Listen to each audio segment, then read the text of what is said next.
ఒకవేళ నిజంగా నీకు డిఎస్సి పైన కన్సర్న్ ఉంటే, చిత్తశుద్ధి ఉంటే, సంవత్సర క్రితం కదా చేయాల్సింది ఇది. మొదటి పిల్కి తిట్లు తిన్నాడు హైకోర్టులో.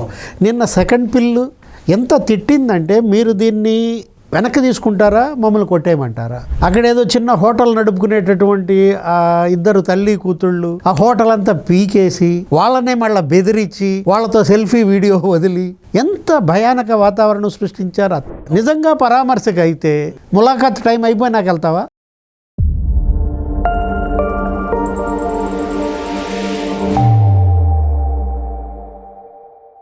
నమస్తే, వెల్కమ్ టు థింక్ ఆంధ్ర. నేను మీ మాణిక్. కూటమి ప్రభుత్వం వచ్చాక 16,347 పోస్టులతో మెగా డిఎస్సి నోటిఫికేషన్ ఇచ్చారు. పోస్టులు భర్తీ చేశారు. ప్రక్రియ అంతా కూడా సజావుగా సాగిపోయింది. అయితే ప్రస్తుతం అది మెగా డిఎస్సి కాదు, దగా డిఎస్సి అంటూ వైసీపీ అధినేత జగన్మోహన్ రెడ్డి గారు ఆ పార్టీ శ్రేణులకి పిలుపునిచ్చి నిరసన దీక్షకు చేపట్టారు. చాలా అది గందరగోళానికి దారితీసింది. ముఖ్యంగా అన్ని ప్రాంతాల్లో కూడా అలజల్లోకి దారితీసింది. సో అసలు ఎక్కడెక్కడ ఏం జరిగింది, ఆ విషయాలు మొత్తం కూడా మనకు పూర్తిగా విశ్లేషణ అందించడానికి ప్రముఖ రాజకీయ విశ్లేషకులు, అలాగే సీనియర్ జర్నలిస్ట్ డివిఎస్ గారు ఉన్నారు. వారిని అడిగి మరిన్ని విషయాలు తెలుసుకుందాం. నమస్కారం సార్. నమస్తే సార్. ఈ డిఎస్సికి సంబంధించి అది దగా డిఎస్సి అంటూ వైసీపీ శ్రేణులు నిరసనకు పిలుపునిచ్చాయి. విజయవాడలో బోండా ఉమా వర్సెస్ మల్లాది విష్ణు, అలాగే తాడిపత్రిలో జేసీ ప్రభాకర్ రెడ్డి, పెద్దారెడ్డి, అలాగే అంటే చాలా చోట్ల ఒక ఘర్షణ వాతావరణం నెలకొంది. మరి పోలీసులు వైసీపీ శ్రేణుల్ని కంట్రోల్ చేస్తున్నాయి, కానీ టీడీపీ వాళ్ళని, కూటమి వాళ్ళని వదిలేసాయంటూ ఆరోపణలు కూడా చేస్తూ ఉన్నారు. సాక్షిలో చాలా ప్రోపగండా నడుస్తూ ఉంది, ఎలక్ట్రానిక్ మీడియాలో, ప్రింట్ మీడియాలో.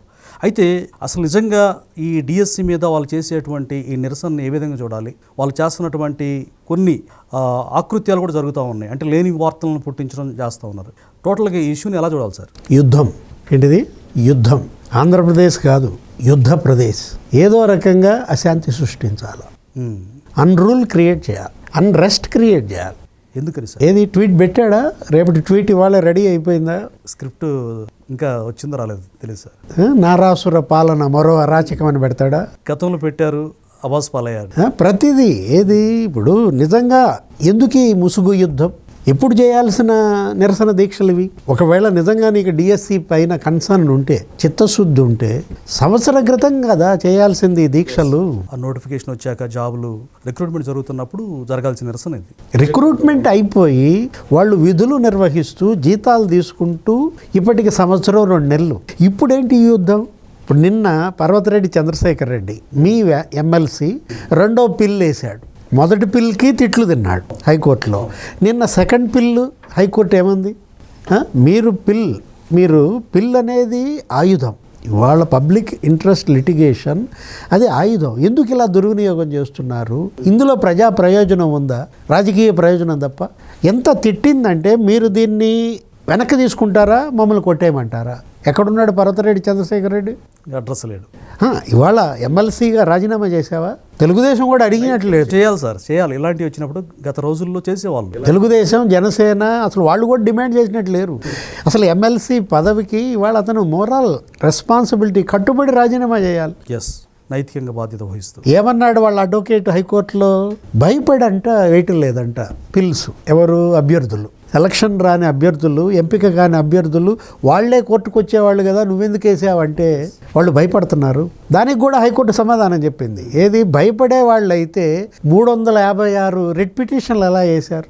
అందులో కూడా మీరు చెప్పిన స్పోర్ట్స్ కోటా 69 రిట్ పిటిషన్లు ఎలా వేశారు అని అడిగింది. దానికి సమాధానం మొత్తం అన్ని రిట్ పిటిషన్లు ఇవాళ పరిష్కారం అయ్యాయి. ఎస్. ఇప్పుడు 33,000 మంది గ్రీవెన్స్.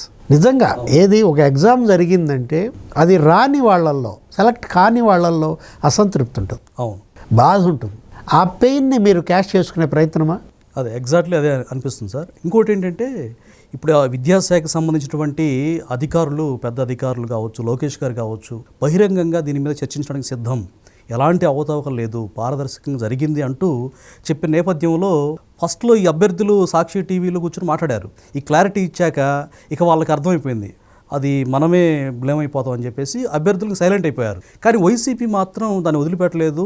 ఒక రాజకీయ అస్త్రంగా లోకేష్ గారు రాజీనామాను కోరుతూ జగన్మోహన్ రెడ్డి గారు ఈ పిలుపు ఇవ్వడం ఏ విధంగా అర్థం చేసుకోవాలంటారు? ఇప్పుడు అది నిజంగా స్కామ్ అయితే డిఎస్సి వాళ్ళు కనుక పోస్టులు అమ్ముకుంటే మీరు చెప్పిన దాని ప్రకారం ఇవాళ ఏంటి మరి వాళ్ళు ప్రెస్ మీట్లు పెట్టేవాళ్ళ? ఎవరు మీరు చెప్పినటువంటి కోన శశిధర్ కానీ అవును, లేకపోతే అజయ్ జైన్ కానీ ఆమె భరణి ఏది లోపం ఉంటే పెట్టేవాళ్ళు కాదు సార్. ఇప్పుడు యాక్చువల్గా స్కాములు మీ హయాంలో జరిగాయి. లిక్కర్ స్కామ్, అవును. AP liquor scam, Vasudeva Reddy press meet పెట్టాడా? లేకపోతే sand scam Venkata Reddy press meet పెట్టాడా? పెట్టలేదు కదా. నీ హయాంలో అధికారులు నువ్వు చేసినటువంటి స్కాములకి వాళ్ళు ప్రెస్ మీట్లు పెట్టి కాదు ఇది స్కామ్ కాదు, ఏది ఇసుక దోపిడీ జరగలేదు, నకిలీ మద్యం తయారు చేయలేదు, డిస్టిలరీలు కబ్జా చేయలేదు అని చెప్పేవాళ్ళు కదా. ఆ ధైర్యం ఎక్కడ సార్? చేశారు కదా, పక్కాగా జరిగింది కదా. అందుకే అరెస్టులు అయ్యారు, అందుకే జైళ్ళకి వెళ్ళారు. ఇవాళ వాసుదేవరెడ్డి లేకపోతే వీళ్ళందరూ కూడా ఇక్కడ ఏంటిది, ఇది స్కామ్ కాదు, దీంట్లో లోపాలు లేవు, దీంట్లో ప్రతి ఒకవేళ లోపం ఉంది అని 33,000 మంది అడిగినా ప్రతిదానికి సమాధానం చెప్పారు. చాలా రీజనబుల్ ఆన్సర్ ఇవ్వడం జరిగింది. దుర్గయ్య నువ్వే పక్కన కూర్చోబెట్టుకున్నావు ప్రెస్ మీట్లో, దుర్గయ్యకు గోల్డ్ మెడల్ వచ్చింది, యాదవ్ మెడల్ కదా ఇవ్వచ్చు కదా అని అన్నాడు. అతను వచ్చిన మెడల్ అతను అప్లోడ్ చేయలేదు. గోల్డ్ మెడల్ అప్లోడ్ చేయకుండా ఏదో కాంపిటీషన్లో వచ్చిన సిల్వర్ మెడల్ దాన్ని అప్లోడ్ చేస్తే నోటిఫికేషన్లో ఏముంది, మీరు ఏ సర్టిఫికేట్ అప్లోడ్ చేస్తే అదే పరిగణలోకి తీసుకుంటాం.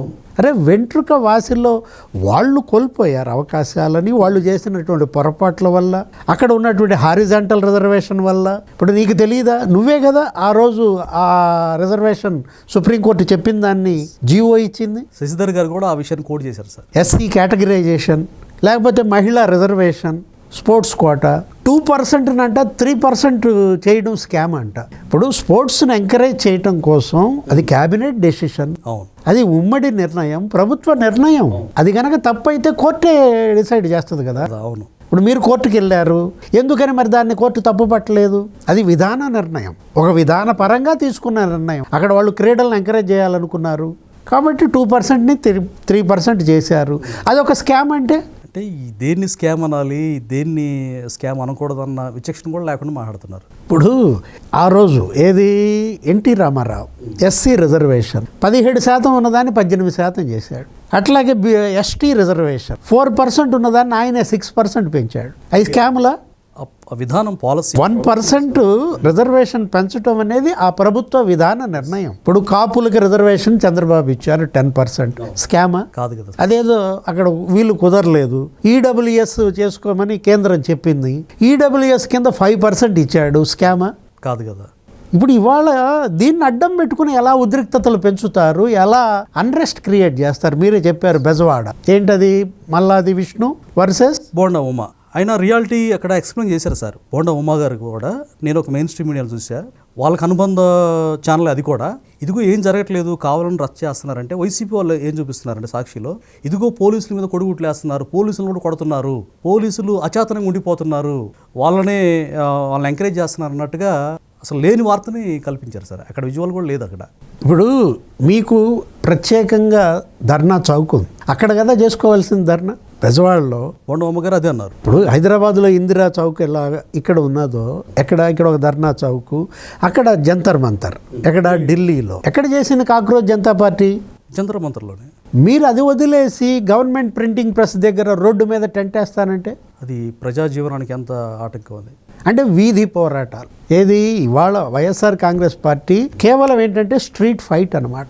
రోడ్ల మీద రౌడీలు గుండాలతో భయానక వాతావరణం సృష్టించటం, అటు పర్యటనల పేరుతో పరామర్శల పేరుతో జగన్ సృష్టించే భయానక వాతావరణం. పొగాకు రైతులు పరామర్శకి వెళ్ళి అక్కడ ఉన్నటువంటి పొగాకు బేళ్లన్నీ తొక్కేసి ఊర్లో ఏడ్చే పరిస్థితి, రైతులు ఏడుస్తున్నారు. అక్కడ ఏదో చిన్న హోటల్ నడుపుకునేటటువంటి ఆ ఇద్దరు తల్లి కూతుళ్ళు ఆ హోటల్ అంతా పీకేసి వాళ్ళనే మళ్ళీ బెదిరించి వాళ్ళతో సెల్ఫీ వీడియో వదిలి ఎంత భయానక వాతావరణం సృష్టించారు. ఆ తాగుబోతులు, అసలు ఆ గంజాయి మొత్తుల్లో జగన్మోహన్ రెడ్డి ఎదురే ఒకడు చొక్కా ఇప్పుతాడు, జగన్కి మొత్తం చూపిస్తాడు నగ్న స్వరూపం, ఈయన దండం పెడతాడు. ఎవరికి దండం పెడుతున్నావు నువ్వు? అతని అర్ధనగ్న సౌందర్యానిక? సార్ ఇక్కడ ఇంకో డౌట్ ఏంటంటే రౌడీ షీటర్లని సంఘ విద్రోహ శక్తుల్ని పరామర్శించేటువంటి జగన్మోహన్ రెడ్డి గారు అసలు రైతులను పరామర్శించడం ఏందా అని కొంతమంది వ్యాఖ్యానిస్తూ ఉన్నారు. దాన్ని ఏ విధంగా అంత ముసుగు పరామర్శ కాదు. అటు ఏది మీరు అన్నటువంటి క్రిమినల్స్ పరామర్శ కాదు, లేకపోతే ఈ రైతులు పరామర్శ కాదు. అతనికి అసలు సబ్జెక్ట్ అనవసరం లేదు. అతనికి ఏంటంటే రోడ్డు మీద పడాలా, ఆ రోడ్డు ఎక్కి జనాన్ని నరకం చూపించాలా, చిత్రహింసలు పెట్టాలా. నాకు ఓట్లు వేయరా మీరు, మీ అంతు తెలుస్తా. నిజంగా జనం మీద అతనికి కన్సర్న్ ఉంటే నువ్వు ముఖ్యమంత్రిగా పనిచేసావు 5 ఏళ్ళు, బయటకు వచ్చావా?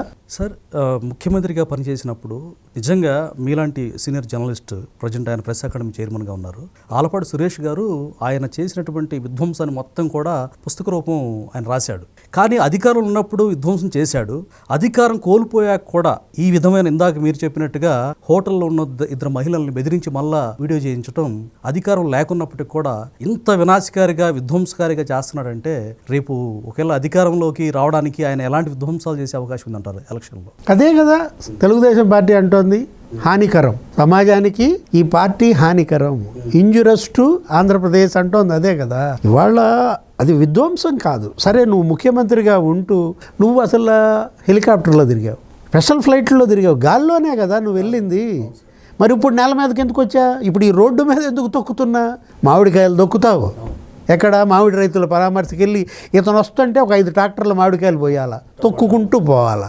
ఏ రైతు కన్నీళ్లు పెట్టడు? అతను పండించి కష్టం, రక్తం, ఆ మామిడికాయలు తొక్కుకుంటూ వెళ్తే పొగాకు బేళ్ళు. అరే, రైతు స్వేదంతో పండించినటువంటి పంట మీరందరూ తొక్కుతుంటే కాళ్ళతో, అది చివరికి అటు మామిడికాయలు, ఇటు పొగాకు బేళ్లే కాదు, జనాన్ని కూడా దొక్కుతాడు సింగయ్య.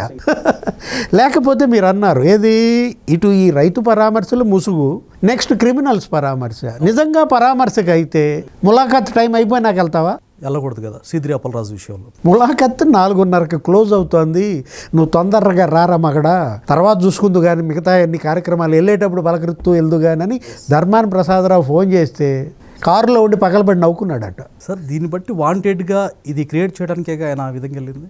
ఏదైనా వాంటెడ్గానే చేస్తాడబ్బా. అతను ఏది చేసినా వాంటెడ్గానే చేస్తాడు. ఏది అతను రోడ్లు తవ్వేసినా వాంటెడ్గానే, బిల్డింగ్లు పాడుబట్టినా వాంటెడ్గానే, జనం మీద స్వారీ చేసినా వాంటెడ్గానే.